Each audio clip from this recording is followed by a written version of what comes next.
Welcome back to the Mike Huckabee Show for this Monday.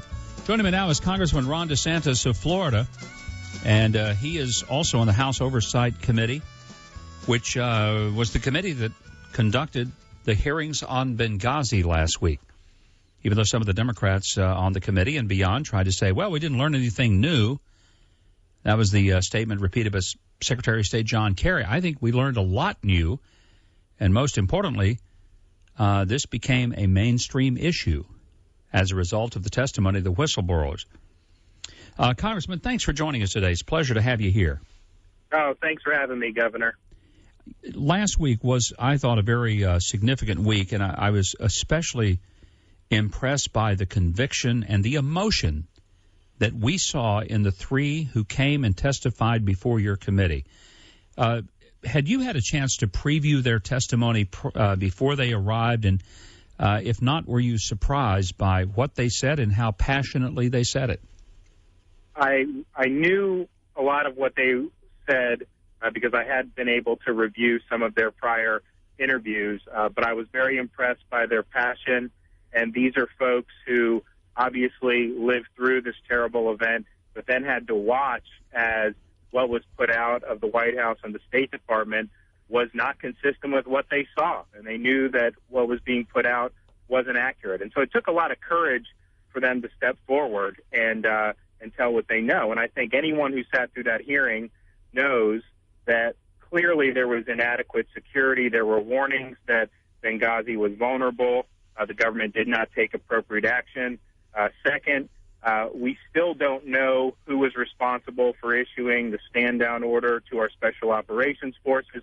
We don't know what the president was doing during this time period. When the bin Laden mission happened, they put out all kind of photos of him in the Situation Room, shaking hands with Joe Biden, this and that. We have no idea how engaged, if at all, he was.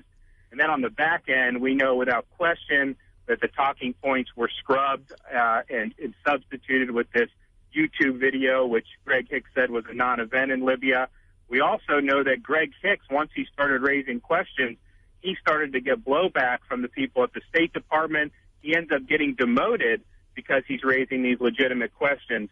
And he was warned not to talk to one of my colleagues, Jason Chaffetz, a Republican from Utah, who went into Benghazi to investigate. So all of this stuff, the American people want the truth. And I think if you sat through that hearing, you realize that we haven't received it yet.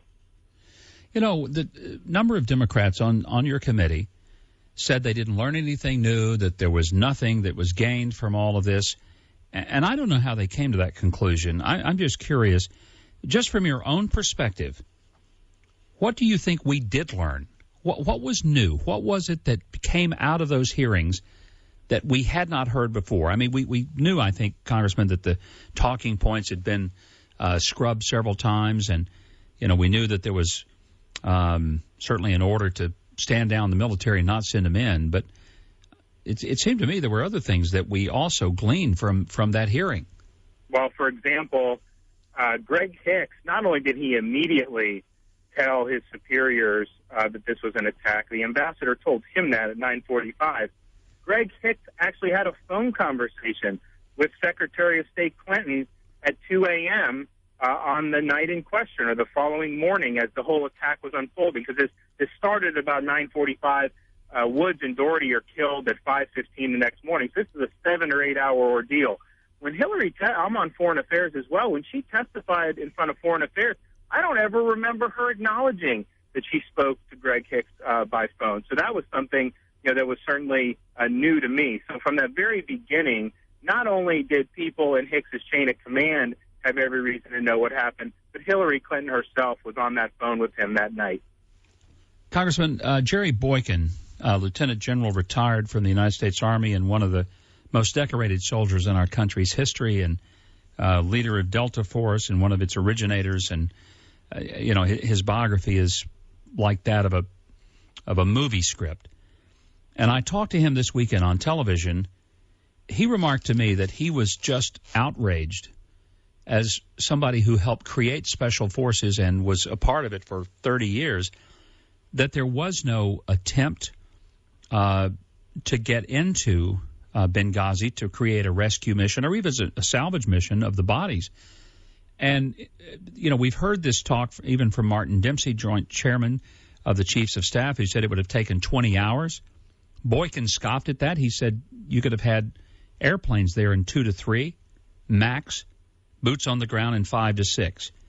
Do you feel like your committee has been given adequate answers on the question of what we could have done and who gave the stand-down order? Absolutely not. And two things. One, when you're talking about how long this would have taken, don't forget, at the time this is happening, it's not like you know when it's going to end. So we had no idea when this was going to end. So for them to turn around and say, well, it would have taken 15 hours or 12 hours, at the time these decisions would have had to have been made, we weren't sure when the whole issue was going to be resolved, if at all.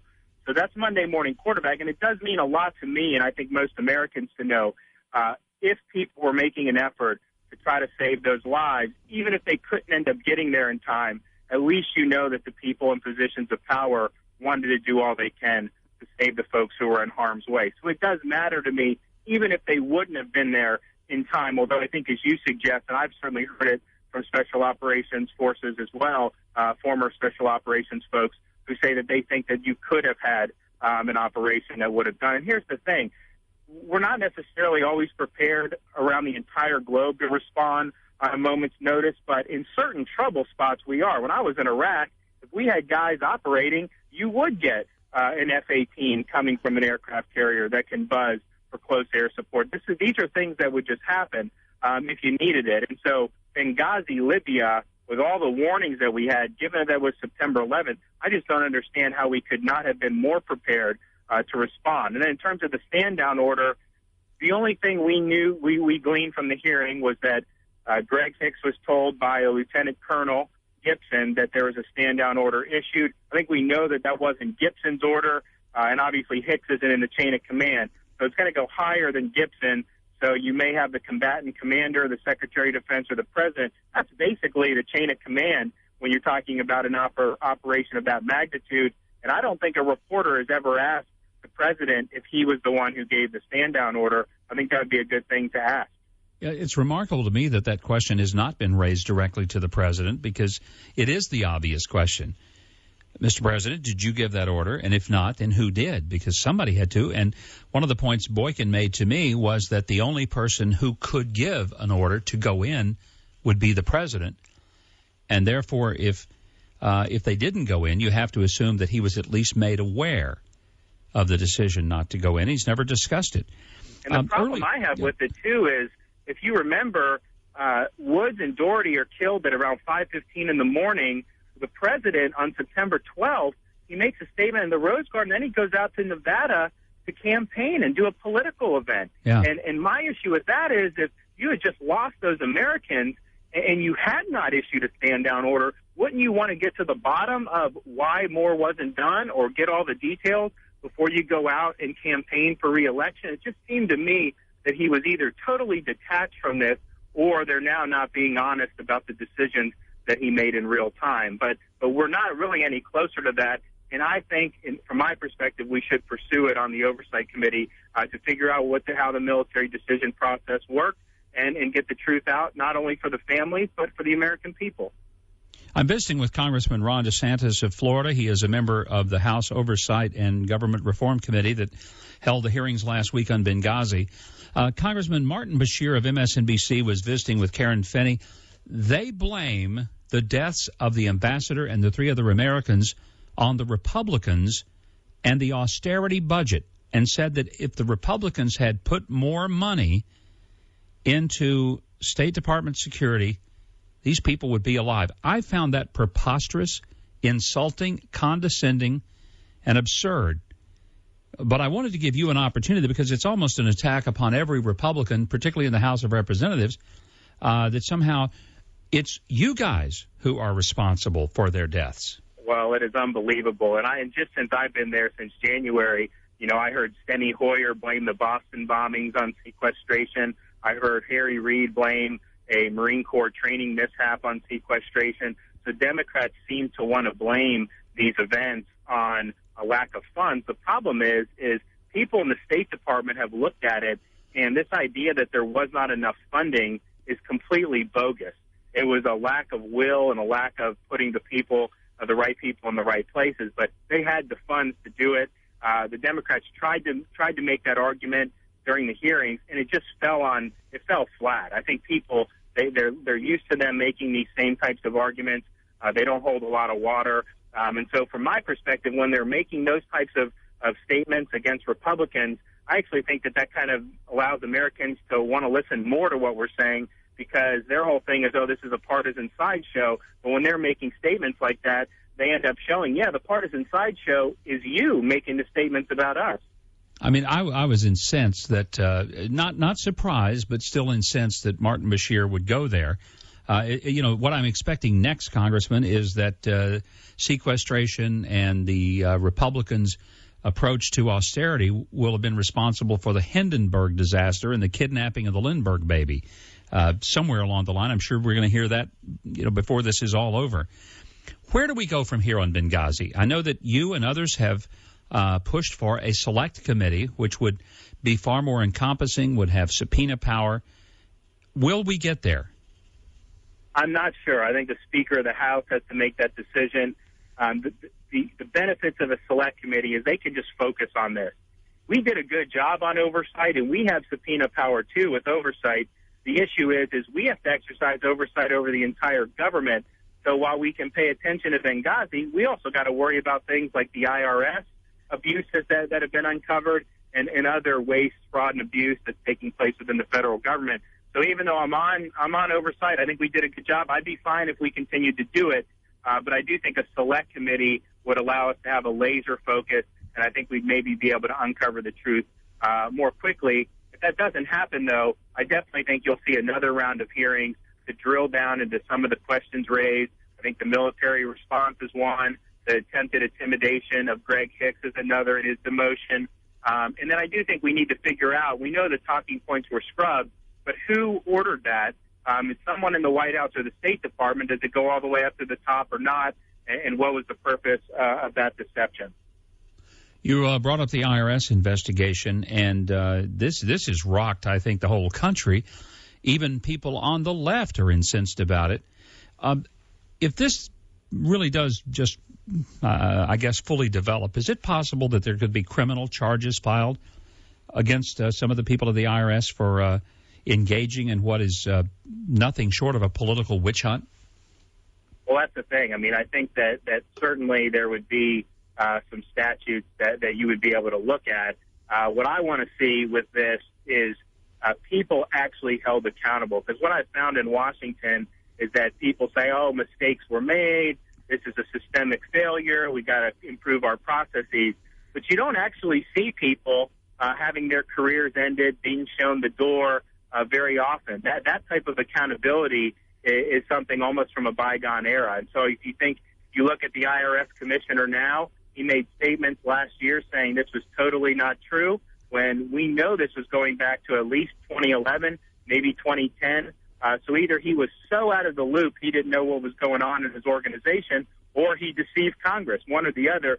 Seems to me he's in an untenable position going forward. Do you get the impression that even your Democratic colleagues on the committee and in the House will pursue this IRS issue all the way to ground? I don't know. I mean, I think that some folks have said that it's troubling, but it's kind of a black and white issue. It's really hard to argue that the IRS should be used against your political enemies. That was one of the impeachment articles against President Nixon back in 1974. So that's kind of an untenable position. But I want to see some of my colleagues, if they're actually interested in figuring out how this came about, or if they just want to find some low-level employees and make them sacrificial lambs. Because I'll tell you what, Governor, the idea that this was cooked up by some low-level employees in Ohio somewhere, that does not pass the laugh test with me. I don't think it does with anybody in the American public either, Congressman. Thanks so much for joining us. I know you've got a lot of things to take care of, and we appreciate your time today and appreciate your service, especially on the Oversight and Reform Committee. Again, great to have you. Hey, thanks so much, Governor. Have a great day. Thank you. Congressman Ron DeSantis of Florida, member of the House Oversight and Government Reform Committee, and boy, do they have a plate full between Benghazi and now the IRS. Don't know if they knew what they were signing up for. They've got plenty of it. We are getting reports that there was a verdict in the Kermit Gosnell trial in Philadelphia. We don't know the verdict yet. This has been at the jury for more than a week. They've had it for almost 10 days. And we have been anticipating a verdict any time. They have reached a verdict. It is expected to be announced very soon. Whether we'll get it before the end of airtime, I don't know, because we don't have an exact time as to when it's going to be announced, just that the jury has reached a verdict. And, boy, this is one I'll bet anything we will be talking about it tomorrow. We will be back with more. This is the Mike Huckabee Show.